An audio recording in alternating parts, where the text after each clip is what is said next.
Sekilas info harga Bitcoin turun. Bitcoin terpantau kembali diperdagangkan di bawah zona psikologis $20.000 pada perdagangan Kamis, tanggal 30 Juni tahun 2022, karena investor masih khawatir dengan kondisi makroekonomi global dan krisis yang terjadi di perusahaan kripto. Berdasarkan data dari CoinMarketCap pukul 12.20 waktu Indonesia Barat, Bitcoin melemah 1,39% ke posisi harga $19.999.32 BTC atau setara dengan Rp297.299.892 BTC, asumsi kurs Rp14.865 US dollar. Sebelumnya pada perdagangan Rabu kemarin, tepatnya sore hari sekitar pukul 18.24 waktu Indonesia Barat, Bitcoin sempat terkoreksi ke harga $19.939.93 BTC.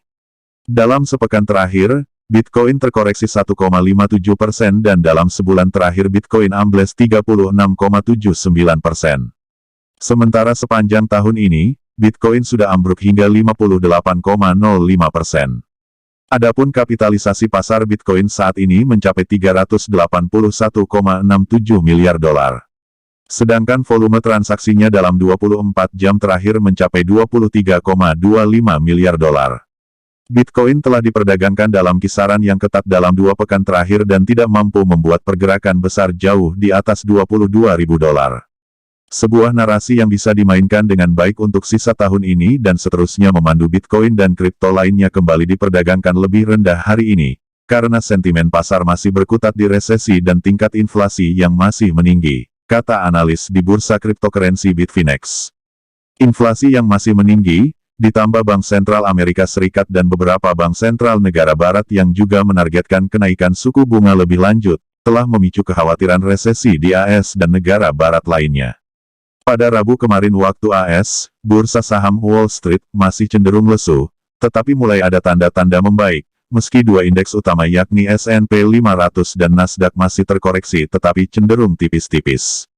Ketika kuartal 2-2022 akan berakhir pada Kamis, hari ini, kekhawatiran akan resesi meningkat kembali. Kekhawatiran atas ekonomi yang melambat, dan kenaikan suku bunga yang agresif menghabiskan sebagian besar paruh pertama tahun ini karena investor terus mencari titik terendah dari aksi jual pasar yang ganas. Kami memperkirakan volatilitas yang signifikan pada musim panas ini dengan rally mencengangkan di jangka pendek, diikuti koreksi yang dipicu oleh kabar ekonomi, tutur analis senior Wells Fargo.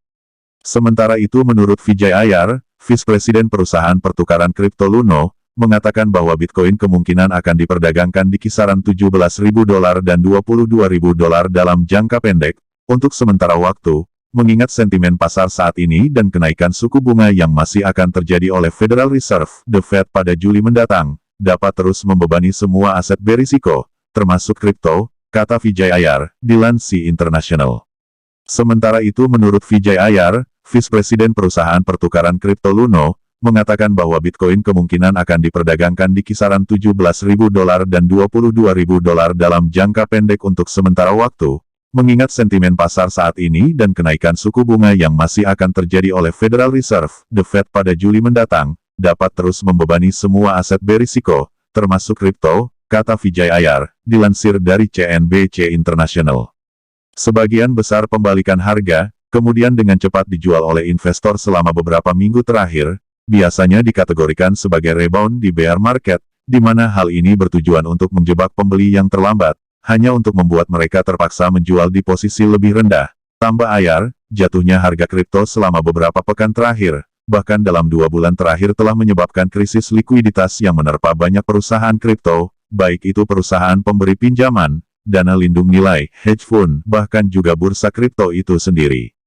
Krisis likuiditas yang menimpa beberapa perusahaan kripto juga turut memperberat Bitcoin pada hari ini, karena mereka juga dapat melakukan segala bentuk kegiatan yang dapat mempengaruhi pergerakan kripto. Pada awal bulan ini, perusahaan pemberi pinjaman kripto yakni Celsius Network menghentikan penarikan untuk pengguna dengan alasan kondisi pasar yang ekstrim. Bahkan terbaru, yakni bursa kripto CoinFlex juga menghentikan penarikan untuk pelanggan setelah satu klien gagal membayar utang default kepada perusahaan. Sebelum CoinFlex, ada hedge fund besar yang telah resmi gagal bayar default oleh salah satu krediturnya, yakni Three Arrows Capital 3AC, di mana hedge fund tersebut resmi default oleh Voyager Digital, salah satu kreditur atau pihak yang memberi pinjaman kepada Three Arrows Capital.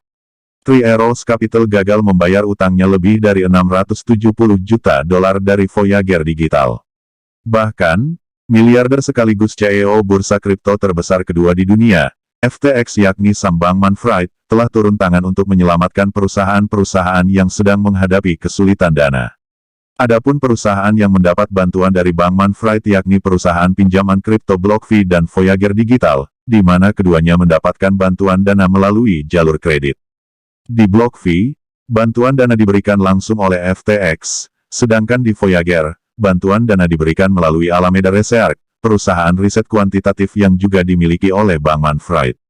Pasar sedang beristirahat setelah jatuh. Masih ada masalah sistemik ketika orang menopang berbagai efek domino dari memicu efek. Demikian info terupdate kali ini, jangan lupa like, share, and subscribe ya, sampai jumpa di video selanjutnya.